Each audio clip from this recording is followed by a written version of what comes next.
Now at 10 and streaming on crossroadstoday.com, Victoria ISD holds public meetings to share information about an upcoming tax rate election.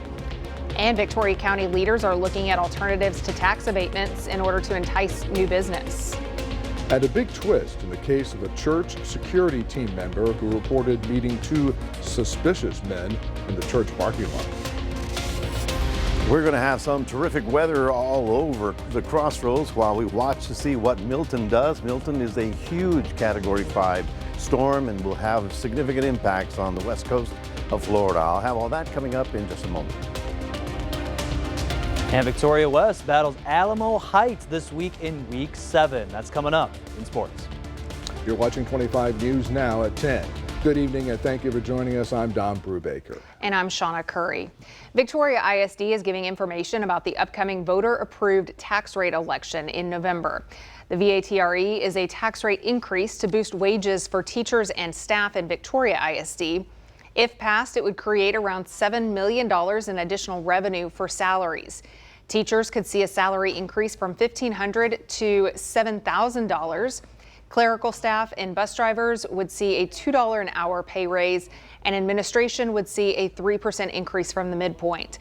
The rate for taxpayers would be about 89 cents per $100 of property valuation. That's a 9-cent increase, which is over the maximum the board can increase the rate without voter approval. Interim Superintendent Randy Meyer says the tax rate has been lowered 39 cents over time. The district is asking for 9 cents back to help fund and retain staff. We want to keep our excellent, awesome teachers. We need to pay them a competitive wage because everybody else around us is wanting our teachers. And if they're willing to pay more than we are, we're not going to be able to keep them here for our kids. We want you to stay here in Victoria. We need you here in Victoria, and Victoria loves you back and thanks you for what you're doing for our students. Our trustees are definitely being able to be trusted. They have worked like yeomen to get things done. And the money that is being spent just where we asked them to spend it, which is for our teachers and also to make sure that we get and maintain the best maintenance guys that money can buy. The next information session to learn more about the VATRE is Thursday, October 10th at 6:30 p.m. at the Shawna Elementary Library.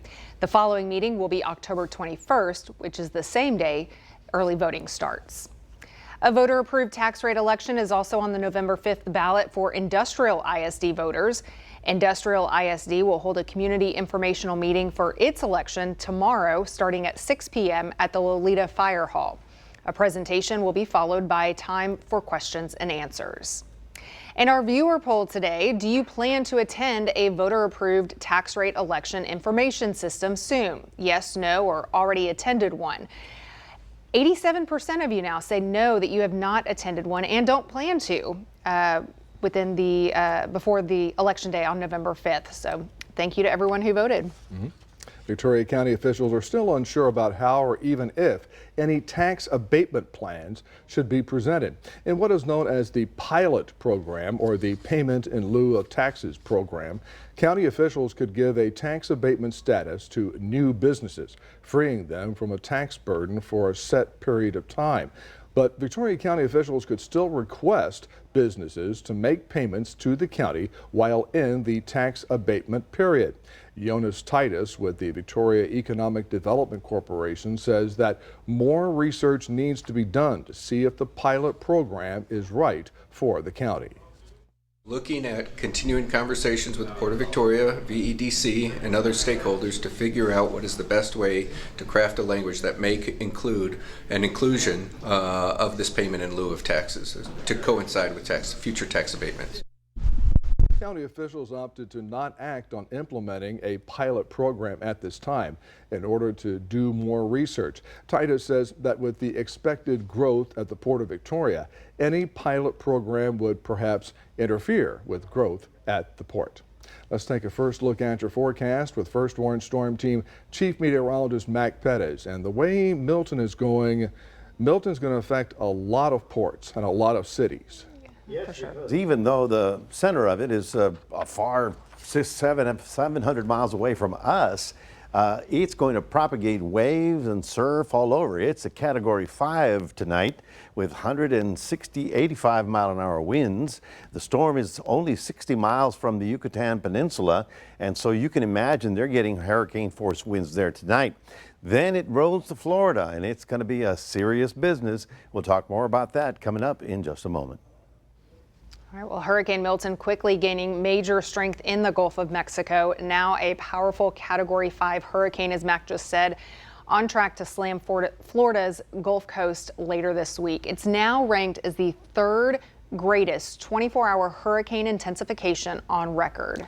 The hurricane is expected to bring catastrophic storm surge up to 15 feet in places including Tampa Bay. This as parts of the state of Florida are still recovering from Hurricane Helene and now once again are on alert and preparing for Milton. Hurricane Milton is racing across warm waters of the Gulf of Mexico and rapidly intensifying. NASA images from the International Space Station showing just how massive the storm has become. It became a hurricane very quickly, and so not only is it a hurricane, it's already a major hurricane. Forecasters are predicting a potentially record-breaking storm surge of 8 to 12 feet to hit the Tampa Bay area Wednesday night. This is higher than Helene's storm surge that broke records with 6 to 8 feet. ABC's Ginger Z is in Tampa. 8 to 12 feet is the kind of surge that moves homes. Single-story home, I've seen this happen before. The power of the ocean is incredible. If they have called for your evacuation order, I beg you, I implore you to evacuate. Drowning deaths due to storm surge are 100% preventable if you leave. Residents are doing what they can to prepare ahead of the storm. Hardware and grocery stores are overwhelmed. People scraping the last bits of sand for sandbags. Luckily, a truck arriving with a new supply. Just in terms of preparation, you just got to do what you can early, and it is what it is, right? Florida bracing for Milton less than 2 weeks after Hurricane Helene hit the same area. This is the oddest weather predicament that there has ever been. So I can't believe that there's already another one. Piles of debris from Helene still litter the streets. The state removing more than 500 truckloads in the last 24 hours. The governor has ordered landfills to be open around the clock to help speed cleanup. It's going to be flying missiles. Stuff's going to be floating, flying in the air. So all the houses have debris piled up as high as you can see. Mike DeBusky, ABC News, New York. FEMA officials say they have enough funds to get through Hurricane Milton and continue recovery efforts from Hurricane Helene. FEMA Administrator Deanne Criswell said the agency has enough funding to support both weather events. Criswell says former President Trump had made many false claims about the aftermath of Helene, including saying that relief money was stolen for migrants. Criswell emphasized FEMA personnel will be around to help regardless of any budget issues. A man is arrested in connection to a reported threat that led to a shooting at a Texas church, but not who you might think. The Burnett County Sheriff's Office says a thorough investigation revealed that the details of the incident given by a security team member were significantly fabricated. Authorities say the safety team member who reported the shooting admitted he lied about the incident to law enforcement and others. The investigation determined there was no hostile actions taken or directed at the church by anyone, and no weapons were displayed toward the church safety member. The sheriff said the incident wasted taxpayer money, bringing in extra manpower from a number of agencies. This is such a big deal. I mean, we heard from the state, or from Austin. We even heard from the White House, because this is the kind of, this really gets everybody's attention now, and so it was a big deal, and it was a real waste of assets. The church safety team member, 45-year-old Jacob Tarver, was arrested and charged for his role in the incident. He's charged with false report to induce an emergency response, tampering or fabricating physical evidence, and deadly conduct. Commemorations and protests are held across the world to mark 1 year since the October 7th Hamas attack on Israel. That attack killed at least 1,200 people. People gathered at the National Mall to honor the victims of the attack. And in Texas, Governor Greg Abbott ordered flags flown at half staff. At a ceremony in Austin, Governor Abbott read the names of the 7 Americans who are still being held hostage by Hamas. A 44-year-old woman was arrested on 2 charges. Port Lavaca police arrested Debbie Maldonado on drug dealing and evading arrest and detention. She is in the Calhoun County Jail in lieu of $53,000 bond.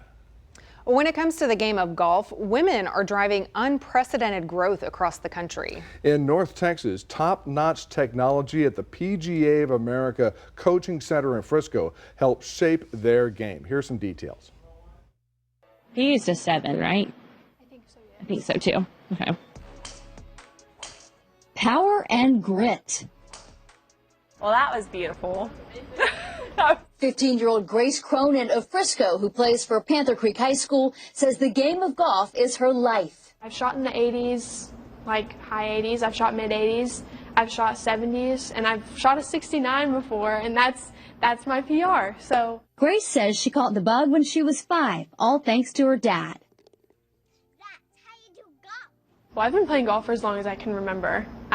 He's always taking me to the driving range. He's taking me out to play on the course with him. 7 years later, in a trip to state, Grace says golf has built confidence and character. I feel like I have such a better mental outlook on life because golf is just I don't know, it just makes me feel so alive and strong. That sounds crazy, but adjust that line all the way out here.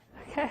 More in this lane. That strength, she says, has come from mentors like Paige Holland, a coach at PGA of America's Coaching Center. And just seeing her come out of her shell a little bit more with each day, and just the way that she gets to express herself through the game of golf, it's incredible. Since 2019, women's golf participation has increased 45%, according to the National Golf Foundation. Think about more along our line. It's off-course experiences that are driving interest, like here at the PGA Coaching Center. Just the technology that's there, whenever I first saw it, I was blown away because we can make any putt be projected onto the green, and it can track what your golf ball does. It sees what your putter does. Oh, great speed, great speed. The Science in Motion Putt Lab technology and top tracer bays with AI-powered analytics help golfers shape up their game. That's not too long. Time, right? This is so exciting. There's even a place for rookies like me. Yes, it's everything pointed at that target, and we just get to hang out on that left foot.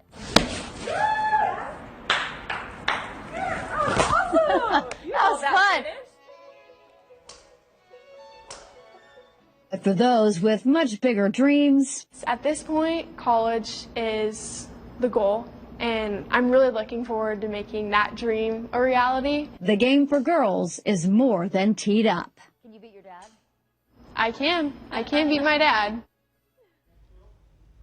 Now they come up with that. They couldn't have come up with that when I was in high school. And that's in Frisco. I tell you, everything's Pretty booming neat. there, and it's amazing. Remember to subscribe to our YouTube channel, Crossroads Today. Hit the like button and click the notification bell. Then you can see Crossroads Today on YouTube. And stay with us. Coming up on 25 News now at 10. The race for the White House is heating up with less than a month until Election Day. And Ram has recalled nearly 130,000 trucks for turn signal issues. We'll take a look at which models are included.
Now we turn to the race for the White House. With less than a month to Election Day, and the presidential nominees are making ground in key swing states. Republican nominee Donald Trump campaigning in key battleground states, and Democrat nominee Vice President Kamala Harris going on a media blitz. This as early voting is underway in some places. Today, Trump and Harris both marking 1 year since the terror attacks by Hamas in Israel. Trump in New York visiting what is considered one of the holiest sites for some Jews. Harris planting a tree at the vice presidential residence in D.C. in honor of those killed. Harris speaking to 60 Minutes as part of a media blitz this week, saying her economic plan to invest in small businesses will be an investment on the middle class. Harris asked how it will be paid for. Well, one of the things is I'm going to make sure that the richest among us who can afford it pay their fair share in taxes. It is not right that teachers and nurses and firefighters are paying a higher tax rate than billionaires and the biggest corporations. And I plan on making that fair. Former President Trump planning stops in 2 battleground states this week, Pennsylvania and Michigan. This weekend, he went to Wisconsin, a state in which he lost by about 20,000 votes in 2020. Trump speaking about a number of key issues for voters, including immigration, promising mass deportations. We're not going to be stuck with them. We're going to be bringing them back, and we're going to shove them right down their throat. They should have never been allowed to be here. Walz is in LA with an appearance planned on Jimmy Kimmel Live tonight. As for the vice president, she will appear on The View tomorrow. Melissa Adon, ABC News, Los Angeles. Hundreds of Georgia voters are forced to prove they are eligible to vote due to one of the state's election laws. That law allows a registered voter to challenge another voter's qualifications. Once a voter is challenged, the accused voter needs to prove residency. In one county, the registration of more than 800 voters was challenged by a single voter. The accused must now send in proof of residency or present it at a hearing before the Board of Elections later this week. Voters who have been challenged are outraged. Grammy Award-winning singer and the mother of Whitney Houston, Cissy Houston, has died at the age of 91. A family spokesperson said Houston was surrounded by family as she passed away at her Newark, New Jersey home today while under hospice care for Alzheimer's disease. Cissy Houston's career spanned more than 7 decades and is filled with numerous accolades, including 2 Grammy Awards. Houston was in the well-known vocal group The Sweet Inspirations with Doris Troy and her niece, Dee Dee Warwick. Houston won Grammys for her albums Face to Face in 1997 and He Leadeth Me the following year in the Best Traditional Soul Gospel Album category. Built Ram tough? Well, some Ram truck owners will need to take a trip to the dealer. Chrysler is recalling more than 129,000 of its My Ram 1500 pickups that were built in 2023. The National Highway Traffic and Safety Administration says there's an issue with the steering column control module in these vehicles. Officials say the glitch could cause drivers to erroneously signal for a lane change, which could result in an accident. Drivers of affected trucks will receive a notification in the mail this month. Repairs will be made free of charge.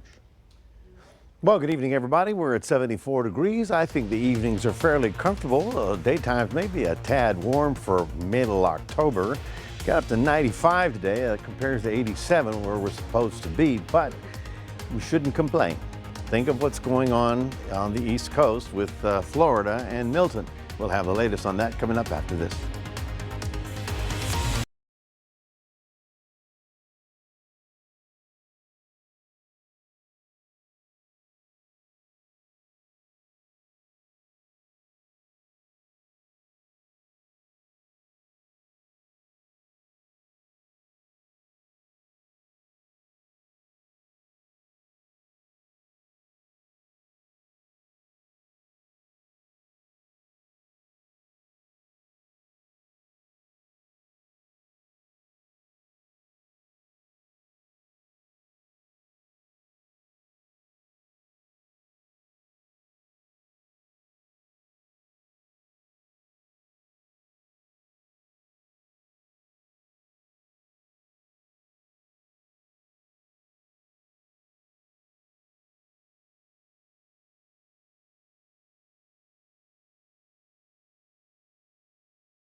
Well, good evening, everybody. It's really ironic how lovely our weather is going to be when you consider what's going on with Milton. All of us in Texas, really, are being affected by the outer bands or the outer winds of the storm. Storm center is right about here, but we're getting northeasterly winds over the entire state of Texas. That's going to bring us some warm, dry air and get us up to the mid-90s. Now, we're supposed to be cooling down here in October, but not happening because of these winds. In fact, they're coming from the Great Plains down to sea level, so that's a downslope wind, and that generally tends to dry up and warm up. That's why we'll be in the 90s for most of the state. But then, of course, the story is Milton. There you see it, folks. There are the coordinates in case you're tracking it. We've got a 21.8 north, 89.9 west, 165-mile-an-hour winds sustained with gusts to 180. Unbelievable. It is now moving easterly at about 9 miles an hour. But here's, for those of you science geeks, the pressure in the center of it is down to 914. It makes it, I think, one of the top 3 strongest storms that we've had this century. That big. Now, the storm is about 60 miles off the coast of the Yucatan tonight, and it is, I'm sure, bringing howling conditions to Merida and the small communities along the water's edge there. I hope everybody got the word and got out, because that's right there. But then tomorrow, as it breaks out into the Gulf, it's expected to strengthen up to Category 5. And then as it gets closer to land, it'll weaken to a 4, and then it should be a 3 when it rolls right over downtown Tampa Bay. All right. This is going to be a serious problem from Tampa down to Fort Myers. It should come ashore as a 3. That's 125-mile-an-hour winds, basically crossing the path of Helene that went up in this direction, also affecting much of Tampa Bay. So Gulf Coast of Florida is really going to get hammered by this system. Now, we've got 1, 2, 3, 4, 5 other tropical systems out in the Atlantic and in the Gulf, because it's still rather boiling. Now, it's this time of year when it should be decreasing in intensity, but mid-October, okay, early October, but it's just not happening this year because things are no longer following the path. Welcome to climate change. Now, here's what they expect for Tampa Bay. 10 to 15 feet of water coming onshore between Tampa and Fort Myers. You can imagine how destructive and dangerous that's going to be. Everybody in this region should just take off, go visit somebody else, or, the thing is, you head north to Jacksonville. Jacksonville's going to get hit by the system as well. So it's a no-win situation, and you really got to respect the storm. Next 5 days, where's the rain? Well, not for us. It's all right here.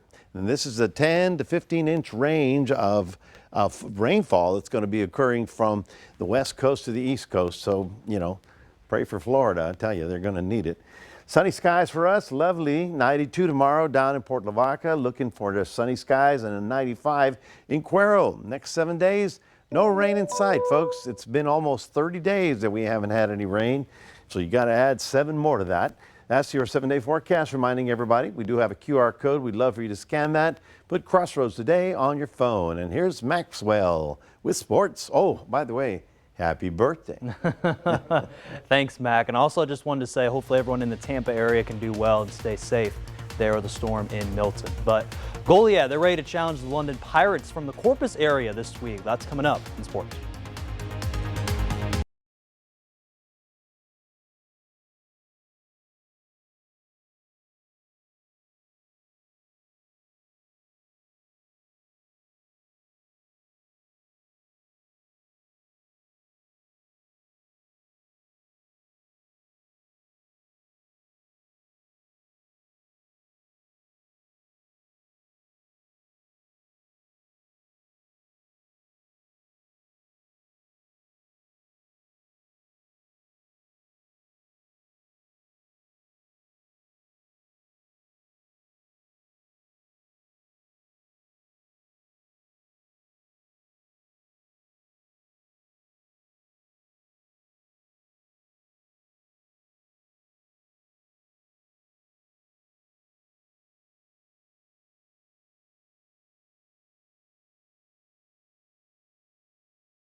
Now, week 6 is in the books, everyone, and now we're going to week 7. One of the matchups we're going to keep our eye on is between the Alamo Heights Mules and the from San Antonio and the Victoria West Warriors. Both of these teams, they come in 6-0, and they've scored a lot of points this season. And for Alamo Heights, they scored over 30 points in each of their games here already. And for Victoria West, they scored almost 40 points per game this season. So Alamo Heights, they lost their star quarterback from last season in Colin Ernest, but they're going to have another man in charge in Walker Bryant this season. They have explosive playmakers, a wide receiver and running back as well. But Victoria West, they have a potent offense as well. I mean, quarterback Dominic Martinez, running back Genesis Jeffries, and also don't sleep on wide receiver Tristan Bernard, who's been the scoring machine this past couple of weeks for the Warriors. I expect this game to be high scoring and back and forth in this one.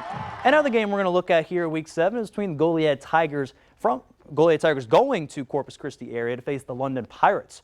Quarterback there, Finn Walick, has been, again, great for the Tigers this season. He's found star wide receiver Lamont Franklin a lot this year, and also running back Donovan Perry has been great at 2 as well for Goliad. But Pirates, they had in this game 3-2. Their only losses were to Refugio and Toloso Midway, and they had 3 wins at which they scored over 40 points in all those 3 wins. They won against Bishop, Aransas Pass, and Mathis, and both these teams, again, are in the same district, and they're trying to stay undefeated here, not have to suffer their first loss in district play. And speaking of these 2 games, I think they're going to be outstanding to look at. But I wanted to ask about our viewer poll again, who you thought our player of the week was in week 6. And here are the options. Goliad wide receiver Lamont Franklin, Yoakum wide receiver Xavier Barnett, Tidehaven quarterback Cale Russell, or Bloomington running back Aiden Gardner. And looks like people are choosing Aiden Gardner here from Bloomington. Again, he actually won it there, so people out in Bloomington voting out for him, and props up. He's going to probably get it back-to-back weeks. He's doing outstanding stuff for the Bobcats. Now let's go check out the AP poll here in college football heading into week 7. We had a lot of changes here between the teams, and here's how it looks. Texas is at number 1, Ohio State is at number 2, Oregon's at number 3, Penn State at 4, Georgia's at 5, Miami is at 6, Alabama's at 7 after they were number 1 but dropped to number 7 after a really bad loss to Vandy this past week. And then Tennessee is at number 8, Ole Miss is 9, and then Clemson jumps up there number 10, and then Tennessee as well. They lost again to a tough loss to Arkansas. So again, you have both those teams drop up there from number 1 to number 4 for Tennessee down to 8. And you got Ohio State again number 2, Oregon 3. And, being an Ohio State fan, just as usual, that's going to be a big game there against Oregon this week. And then Penn State, they jumped up as well to number 4. That's going to be, I think, for them, that's a big jump, especially with that win over UCLA. Not the most impressive win, but they are up there in the top 5 right now here in this week's AP poll. And then finally tonight, Victoria East Cross Country, they placed, again, second in districts this past weekend. And the girls cross country team, they had some qualifiers, and sophomore Zoe Cloud, who placed 3rd place, and then senior Avery Harriman placed 10th place in the individual qualifiers. And then other players as well have been huge for this team here for the Titans. And props out to all the players there, and Kiana Thomas, Carly Curley, Rachel Simpson, and Zamira Valdez. And they've been all outstanding players there for the Titans this season, and props up to them. And also shout out to the men's cross country team. They've done really well as well in districts. That's going to do it here in sports. Don and Shawna, back to you. Thank you, Max, and stay with us. Coming up on 25 News now at 10. We'll take a last look at your weather. Plus, a young cancer patient gets to have his own pumpkin patch.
A unique space mission is underway. A SpaceX Falcon 9 rocket successfully lifted off from Cape Canaveral this morning. The Hera mission is rocketing into space on a multi-million-mile journey to visit an asteroid deliberately struck by NASA.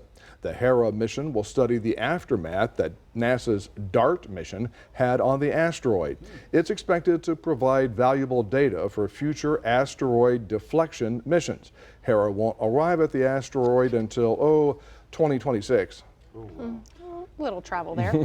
Well, Tuesday is National Pierogi Day. The semicircular Polish dumplings are made of unleavened dough that's boiled and then baked or fried in butter. That sounds delicious. Sounds good already.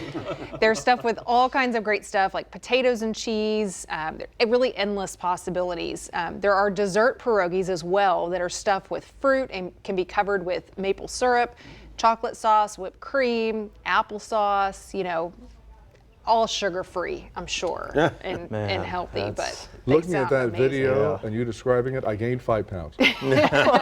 just that.